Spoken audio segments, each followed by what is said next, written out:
সমস্ত গৌর গোবিন্দ চরণানুরাগী ভক্তবৃন্দের চরণে আমি এবং আমার এই অতি ক্ষুদ্র সম্প্রদায়ের অনন্ত কোটি দণ্ডবত প্রণতি।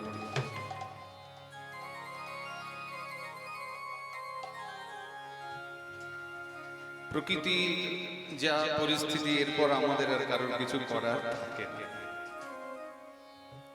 আপন ইচ্ছায় জীব কোটি বাঞ্ছা করে, আর কৃষ্ণ ইচ্ছা বিনা জীবের ফল নাই ধরে, একটা কথা আছে। আমরা মনে মনে অনেক কিছুই ভাবি, তবে আমাদের মনের মতো অনেক কিছুই আবার হয় না। যা ঈশ্বরের ইচ্ছা, যেটা ভালো সেটাই হয়। তো ভক্তরা আমাকে বলছিলেন যে অনেক শ্রোতা হয়, অনেক খুব সুন্দর আনন্দ হয়। তা আমি বললাম ঠিক আছে, কয়েকজন শ্রোতাও যদি থাকে সেটাও বিরাট বড় ব্যাপার। আকাশে যদি একটা চাঁদ ওঠে সেটাই জগৎকে আলো করে দেয়। কোটি কোটি যদি তারা আকাশে উঠে থাকে, আলো হয় জগৎ। একশ্চন্দ্র তমোহন্তি ন চ তারা গণমপি। আকাশে একটা চাঁদ উঠলেই জগৎ আলো। তা সেই রূপ আপনারা সেই কৃপা বর্ষিত করবেন, সেই আলো আমাদের উপর বর্ষিত করবেন, যাতে আমরা ভগবানের কথা একটু বলার চেষ্টা করছি। ক্ষমতা আমাদের নাই, চেষ্টা করছি এই মুহূর্তে। আজ কীর্তনের প্রথম রজনী যাকে বলা যেতে পারে, আজ আমরা প্রথমে ভগবান শ্রীকৃষ্ণের আবির্ভাব লীলা আস্বাদন করার চেষ্টা করব।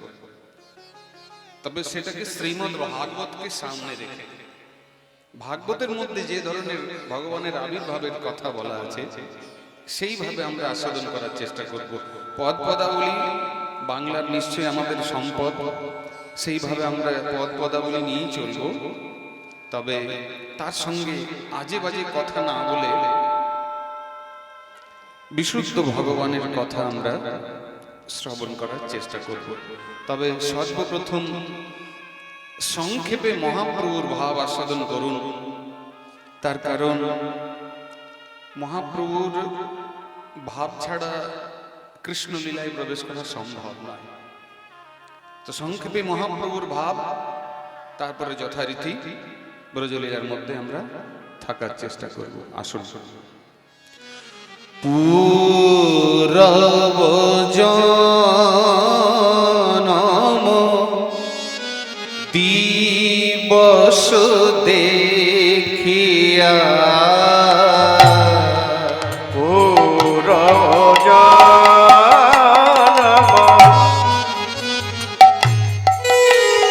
দিবস দেখিয়া, পূরব জনম দিবস দেখিয়া, পূরব দিবস দেখিয়া, আবেশে আমার গৌররা,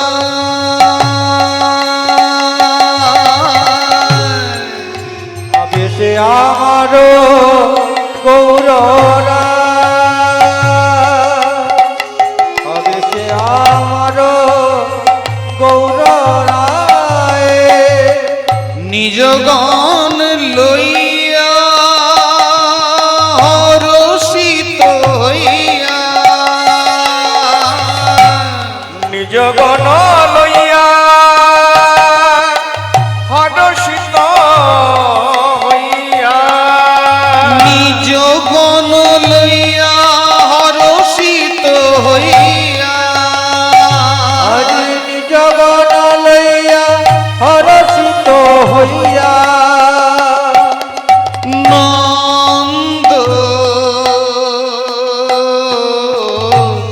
মহোৎসব গায়, নিজ গণ লইয়া হর্ষিত হইয়া, নন্দ মহোৎসব গায়, আনন্দের আজ সীমা নাই গো, আনন্দের আজ সীমা নাই গো, আনন্দের আজ সীমা নাই গো, ও গো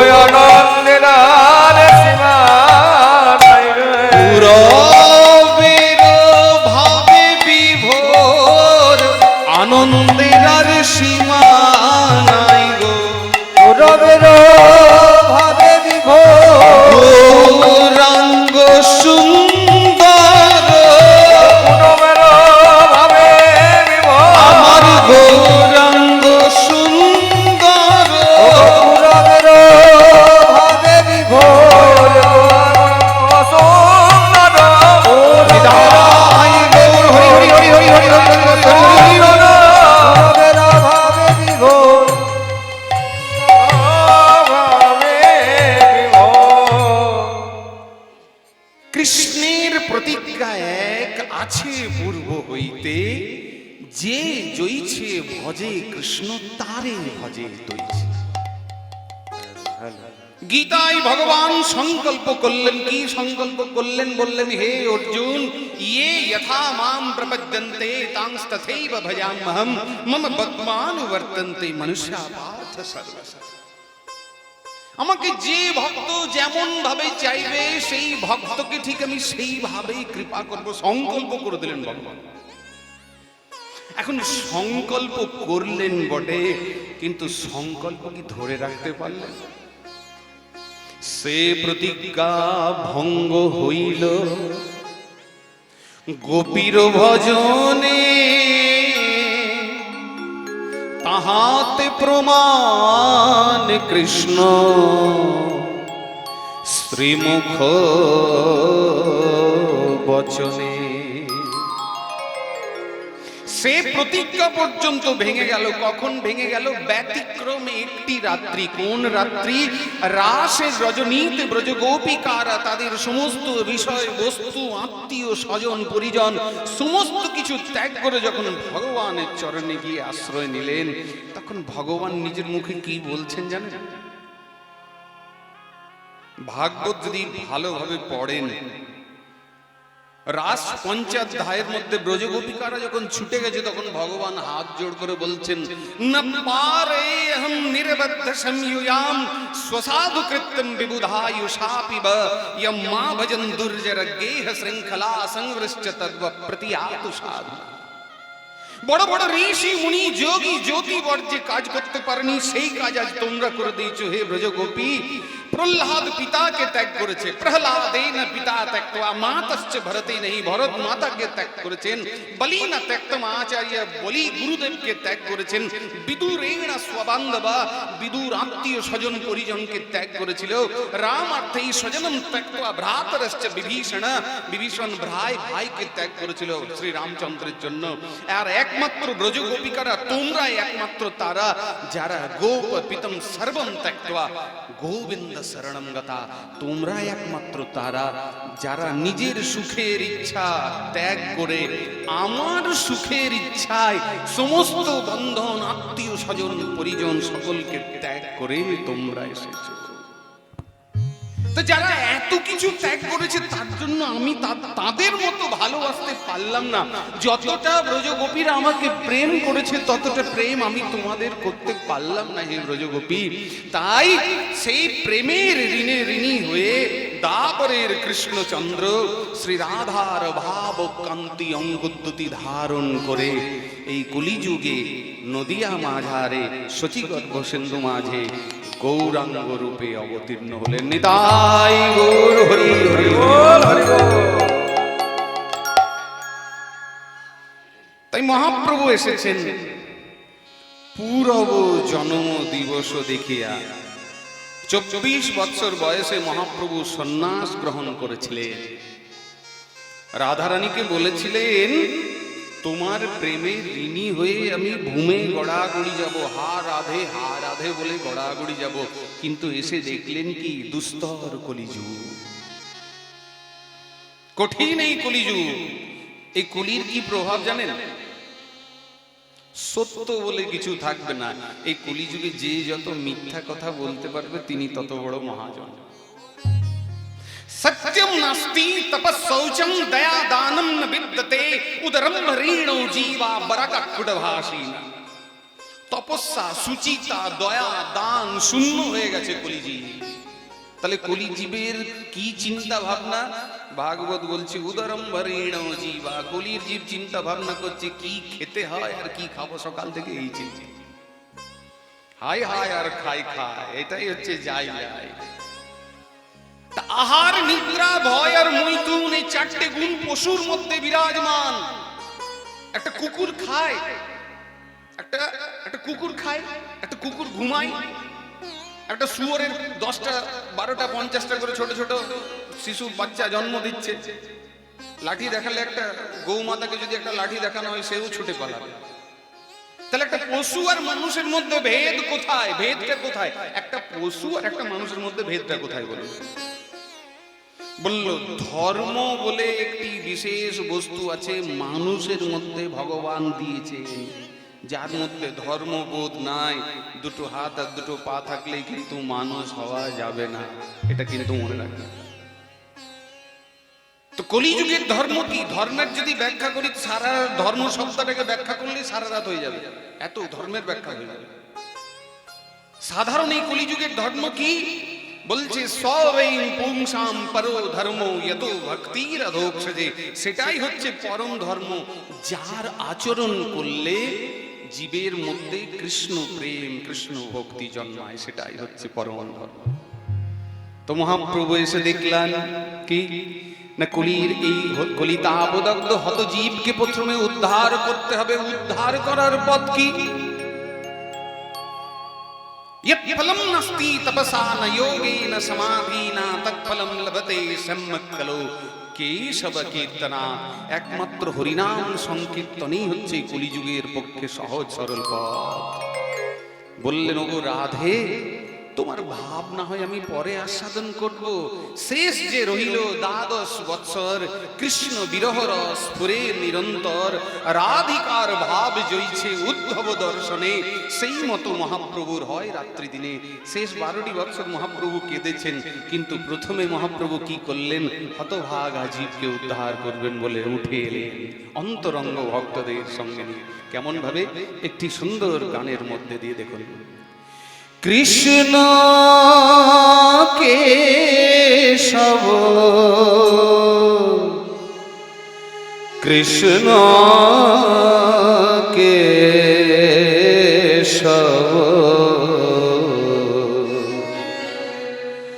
সুধা মাখা এই নাম জপ নাম, মধু মাখা এই নাম। কৃষ্ণ কেশব কৃষ্ণ কেশব সুধা মাখা এই নাম, হরি নাম মধু মাখা এই নাম। কৃষ্ণ কেশব কৃষ্ণ কেশব সুধা মাখা এই নাম জপ নাম, মধু মাখা এই নাম। কৃষ্ণ কেশব কৃষ্ণ কেশব সুধা মাখা এই নাম জপ নাম, মধু মাখা এই নাম। জপরে জপরে জপরে রসনা, জপরে জপরে জপরে রসনা, জপরে জপরে জপরে রসনা, জপরে জপরে জপরে রসনা, সুধা মাখাই নাম, মধু মাখা এই নাম, হরি নাম সুধা মাখা এই নাম। কৃষ্ণ হরি হরি হরি হরি কৃষ্ণ কেশব সুধা মাখা এই নাম, হরি নাম মধু মাখা এই নাম। কৃষ্ণ কেশব কৃষ্ণ কেশব সুধা মাখা এই নাম, মধুমাখা এই নাম। ভজরে অন্ধ চরণার বৃন্দ দুস্তর এ মায়া বিপাকে। ভজরে অন্ধ, ভজরে অন্ধ দুস্তর এ মায়া বিপারে। ভজরে অন্ধ চরণার বৃন্দ দুস্তর এ মায়া বিপাকে। ভজরে অন্ধ চরণার বৃন্দ দুস্তর মায়া বিপাকে। ভজ মূঢ়মতি আর নাহি গতি। ভজ মূঢ়মতে আর নাহি গতে।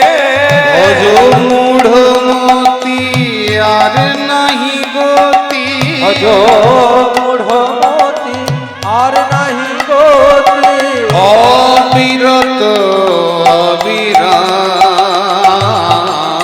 সুধামা এই নাম জপনা মধুমাখা এই নাম। কৃষ্ণ হরি হরি হরি হরি হরি বল। সুধামাখা এই নাম, হরি নাম মধুমাখা এই নাম। কৃষ্ণ কেশব কৃষ্ণ কেশব সুধামাখা এই নাম, হরি নাম মধুমাখা এই নাম। করুণা করে মহাপ্রভু আমাদের হরিনাম দিয়েছিলেন। এখন অবস্থাটা কি জানেন? এখন হরিনাম কত বেশি হচ্ছে। আগেকার সময় এত হরিনাম হতো না। এত কীর্তনের আসর, এত হরিনাম, এত ভাগবত, এত রামায়ণ, কত কত কিছু হচ্ছে।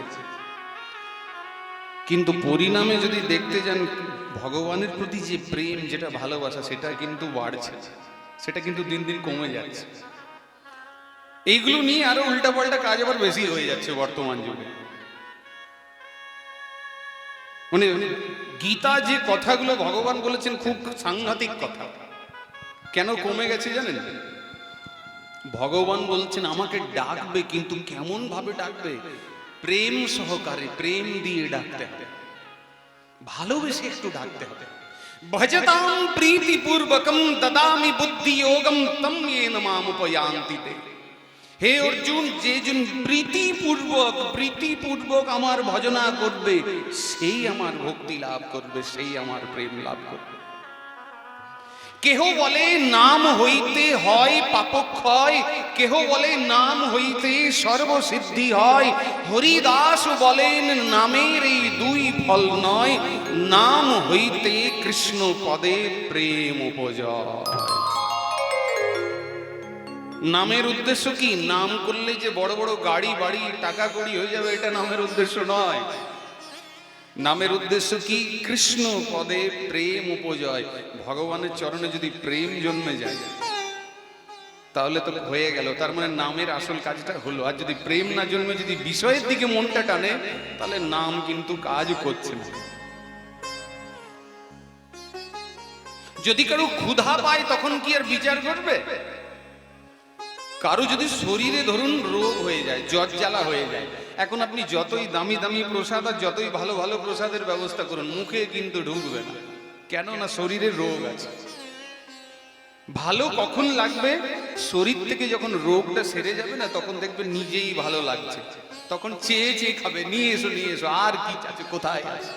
কিন্তু রোগ থাকতে ভালো লাগবে না। ঠিক সেই রূপ এই হরিনাম কতক্ষণ ভালো লাগবে না, যতক্ষণ এই রোগটা শরীরের ভেতর আছে। কি রোগ? ভবরোগ। ভবরোগ মানে, ভব মানে কি? ভব মানে কি হবে? তোমার বারবার জন্ম হোক আর বারবার মৃত্যু হোক, এই রোগটা যতক্ষণ লেগে আছে ততক্ষণ কিন্তু হরিনাম ভালো লাগবে না। তো মহাজনের কৃপায়, বৈষ্ণব জনের কৃপায় যখন হরিনামের রুচি জন্মাবে, তখন জানবেন এই রোগটা কাটছে।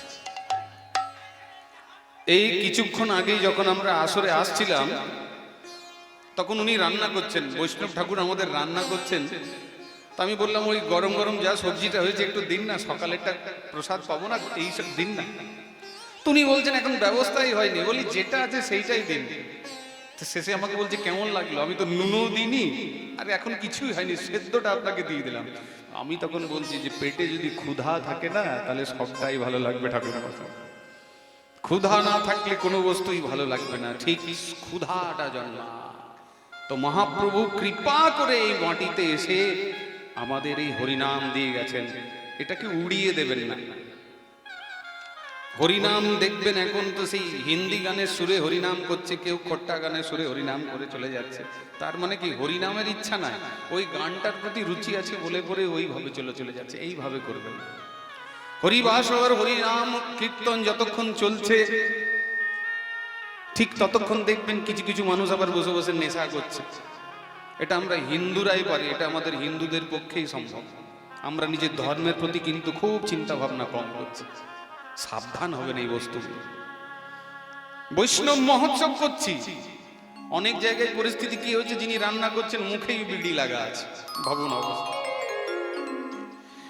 মানে কীর্তনের প্রথমে যখন ফর্দ তৈরি হচ্ছে প্রথমেই লেখা হচ্ছে বিড়ি। অনেক জায়গায়, আমি সব জায়গায় যাই এই কথাটা বলি। তো কেন বলছে, বৈষ্ণবরা যারা কীর্তন করতে আসবে তাদের তো দিতে হবে। তাহলে অবস্থাটা ভাবো, মহাপ্রভু কি ভেবে হরিনাম দিয়ে গেলেন আর আমরা সেটাকে কোথায় নর্দমা তৈরি করে দিচ্ছি। আচরণ করুন, আচরণ ছাড়া কিন্তু সম্ভব নয়। আগে আচরণ করতে হবে, তারপরে কাউকে কথা বলতে হবে। আপনি আচরি ধর্ম অপরে শেখায়। তাই আমাদের শেখানোর জন্য 24 বছর শেষ যেই মাঘ মাস শুক্লপক্ষে মহাপ্রভু সন্ন্যাস নিলেন, চলে গেছিলেন মাতৃ আদেশে। মহাপ্রভু থাকলেন পুরী ধামে। পুরীর থেকে বাংলার ভক্তদের আসা যাওয়া থাকে, তাহলে নিমাইয়ের সংবাদটুকু তো মা পাবে।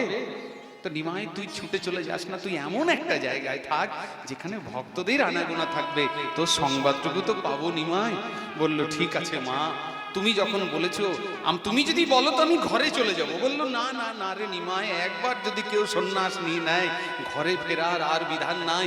লোকে তোর নিন্দা করবে নিমাই, তোর নিন্দা আমি সহ্য করতে পারবো না, বরং তুই ক্ষেত্র সন্ন্যাস কর, ক্ষেত্রে বাস কর তুই। মহাপ্রভু পুরী ধামে থাকলেন। বাংলার থেকে 4 মাস ভক্তরা যায়, 4 মাস পুরী ধামে থেকে আবার ফিরে এসে সচী মাকে দেখা করে, সমস্ত কথা বলে। তো এই আষাঢ় শ্রাবণ ভাদ্র আশ্বিন মাস, দুর্গাপূজার সময় সবাই যায়, আশ্বিন কার্তিক এই সময়টাতে। তো আপনার ওই আষাঢ় শ্রাবণ ভাদ্র মাস যখন এসে উপস্থিত হয়েছে, তখন মহাপ্রভু কি হয়েছে, ওই আবির্ভাব লীলার ভাবে বিভোর হয়েছেন, জন্মলীলার ভাবে।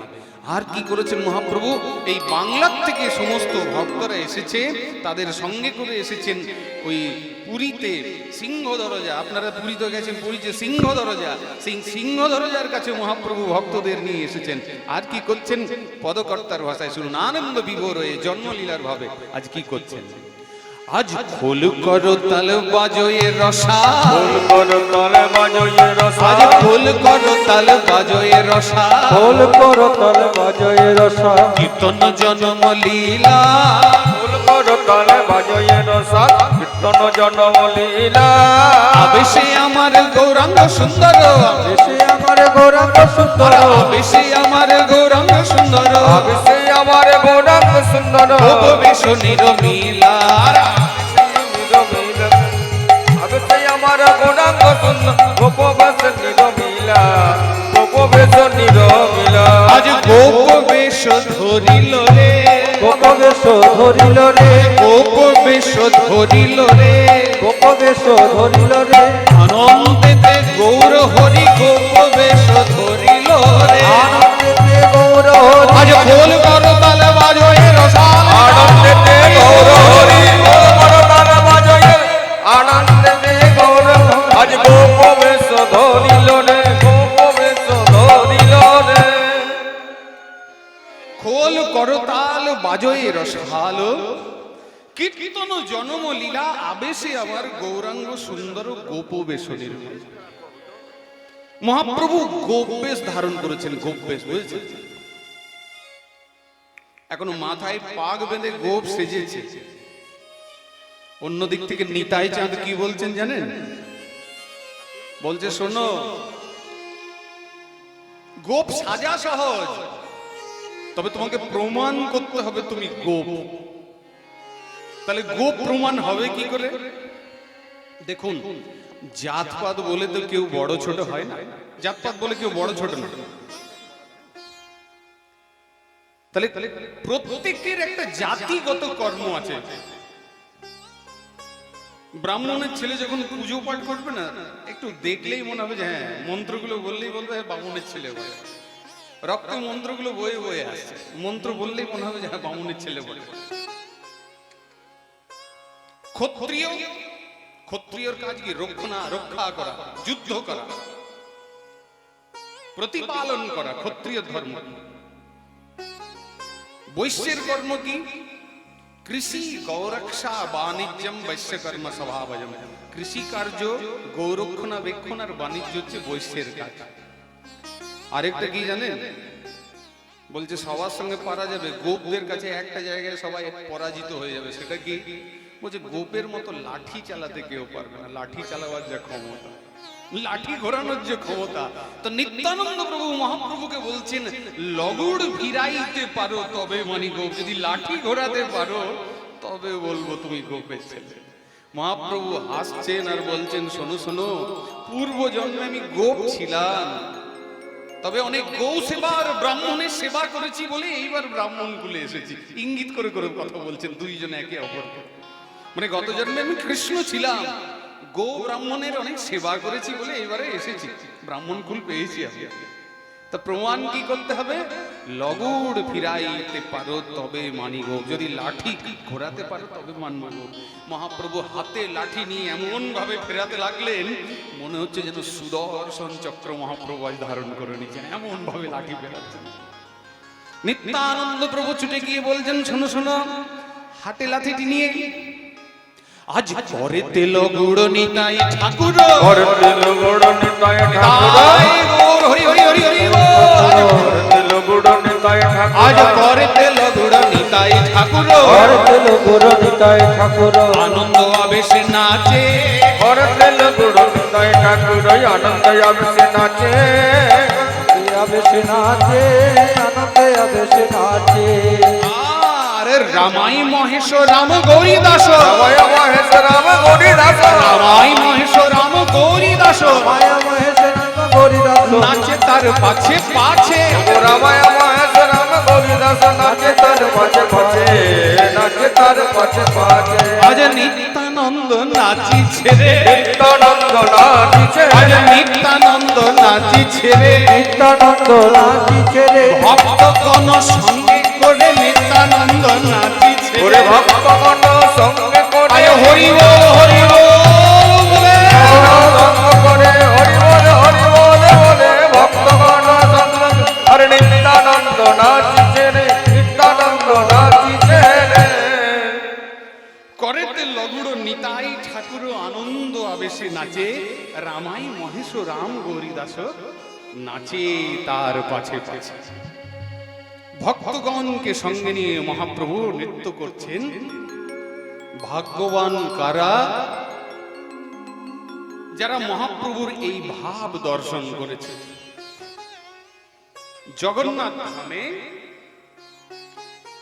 মহারাজ প্রতাপরুদ্র তিনি জগন্নাথ ধামের যত সেবকরা ছিলেন তাদের বললেন এক কাজ করুন, জগন্নাথ দেবের যে দামি প্রসাদী বস্ত্রগুলো আছে সেই প্রসাদী বস্ত্রগুলো যত মহাপ্রভু এবং মহাপ্রভুর যত গণ আছে সবার মাথায় বেঁধে বেঁধে দাও।